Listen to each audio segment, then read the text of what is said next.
नमस्कार दोस्तों, आज हम बात करने वाले हैं एक ऐसी मूवमेंट की जिसने भारत के स्वतंत्रता संग्राम को एक नई दिशा दी। हाँ, मैं बात कर रहा हूँ सिविल डिसोबीडियंस मूवमेंट की। यह मूवमेंट न सिर्फ ब्रिटिशर्स के खिलाफ एक बड़ा स्टेप रही, बल्कि ये भारत की आत्मशक्ति और नॉन वोलेंट रेजिस्टेंस की मिसाल भी बनी। इस वीडियो में हम जानेंगे कि सिविल डिसोबीडियंस मूवमेंट का क्या बैकग्राउंड रहा, इसकी शुरुआत कहाँ से हुई, क्या क्या इवेंट्स इस मूवमेंट का हिस्सा रहे और इसका इम्पैक्ट भारत के स्वतंत्रता संग्राम पर कैसा पड़ा।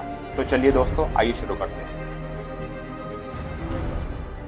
तो भारत का संविधान संग्राम 19th सेंचुरी के आखिरी और 20th सेंचुरी के शुरुआती दशक में अपने चरम पर था। ब्रिटिश रूल के खिलाफ डिससैटिस्फैक्शन और एंगर हर तरफ फैल रहा था। 1919 में रोलेट एक्ट को पास होने के बाद, जिसमें ब्रिटिश सरकार को एक्स्ट्राऑर्डिनरी पावर्स मिल गई थी, देश में काफी अनरेस्ट बढ़ गया। जलियांवाला बाग मस्करे ने इस गुस्से को और भी भड़का दिया।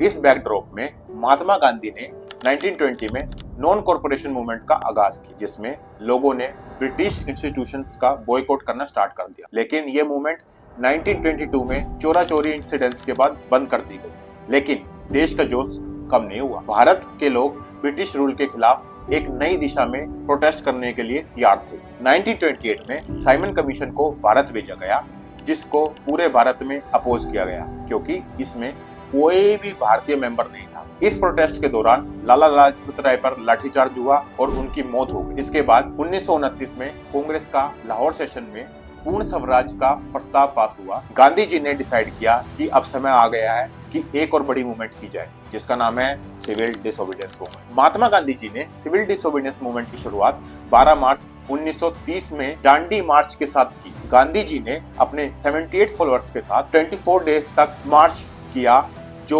साबरमती आश्रम से डांडी तक 240 मील का था। ये मार्च एक सिंबॉलिक प्रोटेस्ट था ब्रिटिश मोनोपोली के खिलाफ, जो सोल्ट बनाने और बेचने पर उनका कंट्रोल था। 6 अप्रैल 1930 को गांधी जी ने डांडी के समुद्र तट पर नमक बनाकर ब्रिटिश के इस लॉ को तोड़ दिया। इस एक्शन के बाद पूरे देश में एक नई एनर्जी बन गई।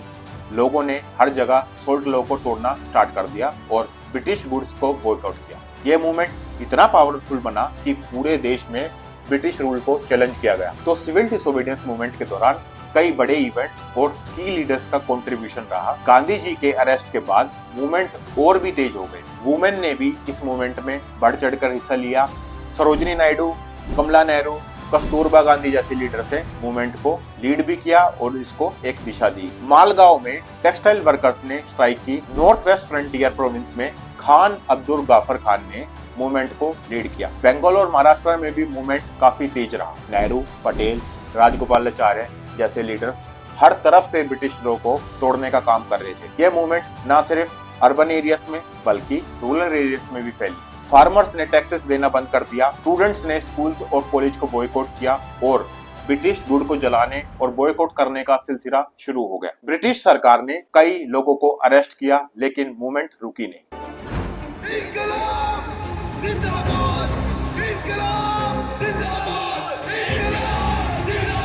ब्रिटिश सरकार ने सिविल डिसोबीडियंस मूवमेंट को दबाने के लिए कई कदम उठाए। थाउजेंड ऑफ प्रोटेस्टर्स को अरेस्ट किया गया, इंक्लूडिंग महात्मा गांधी, जवाहरलाल नेहरू, सरदार पटेल और कई और लीडर्स। ब्रिटिश पुलिस ने प्रोटेस्टर्स को रिप्रेस करने के लिए ब्रूटल फोर्सेस का इस्तेमाल किया, जिसमें लाठीचार्ज और फायरिंग भी इंक्लूड है। यह मूवमेंट जहां पूरे भारत में फैल रहा था, वहीं ब्रिटिशर्स ने भी अपने रिप्रेशन को तेज कर दिया। ब्रिटिश सरकार ने कई ऑर्डिनेंसेस पास किए ताकि लोगों को इंटीमेट किया जा सके, लेकिन भारतीय लोग डरने वालों में से नहीं थे। उन्होंने नॉन वोलेंट तरीके से अपने प्रोटेस्ट को कंटिन्यू रखा और ब्रिटिश रिप्रेशन का सामना किया। ब्रिटिश रिप्रेशन के बीच 1931 में गांधी इरविन पैक्ट साइन हुआ, जिसमें गांधी जी और वाइसरॉय लॉर्ड इरविन के बीच एक एग्रीमेंट हुआ। इस पैक्ट के तहत ब्रिटिश सरकार ने कई पॉलिटिकल प्रिजनर्स को रिलीज किया और सोल्ट लॉ को रिलैक्स किया।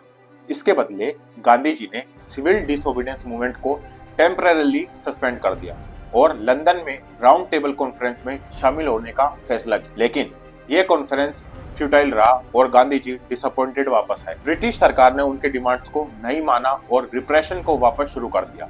इसके बाद गांधी जी ने मूवमेंट को वापस शुरू करने का फैसला किया। 1932 में गांधी जी ने सिविल डिसोबीडियंस मूवमेंट को वापस शुरू किया, लेकिन इस बार ब्रिटिश सरकार का रिप्रेशन और भी तेज था।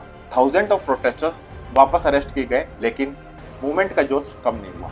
1934 तक ये मूवमेंट ऑफिशियली बंद हो गया, लेकिन इसने भारत का स्वतंत्रता संग्राम में एक नया रंग भर दिया। सिविल डिसोबीडियंस मूवमेंट का इम्पैक्ट लॉन्ग टर्म था। यह मूवमेंट ने पूरे देश में यूनिटी और सॉलिडेरिटी का एहसास जगाया। ब्रिटिश सरकार को यह समझा दिया कि भारतीय लोग अब उनके रूल को और ज्यादा नहीं झेल सकते। यह मूवमेंट क्विट इंडिया मूवमेंट और फाइनली 1947 में भारत की आजादी का हिस्सा बनी। सिविल डिसोबीडियंस मूवमेंट भारत के स्वतंत्रता संग्राम का एक ऐसा चैप्टर है जो हमेशा याद रखा जाएगा। महात्मा गांधी और उनके फॉलोअर्स की नॉन वायलेंट रेजिस्टेंस ने ब्रिटिश रूल को चैलेंज किया और दुनिया को दिखाया कि बिना हिंसा के भी बड़ा चेंज अचीव किया जा सकता है। यह मूवमेंट ना सिर्फ पॉलिटिकल इंडिपेंडेंस की कहानी है, बल्कि एक मोरल और एथिकल विक्ट्री भी है। गांधी जी की लीडरशिप और उनके प्रिंसिपल आज भी हमें इंस्पायर करते हैं। तो दोस्तों, ये थी कहानी सिविल डिसोबीडियंस मूवमेंट की। अगर आपको ये वीडियो पसंद आई तो लाइक जरूर करें और अपने दोस्तों के साथ शेयर करें और हमारे चैनल को सब्सक्राइब करें। Thank you so much.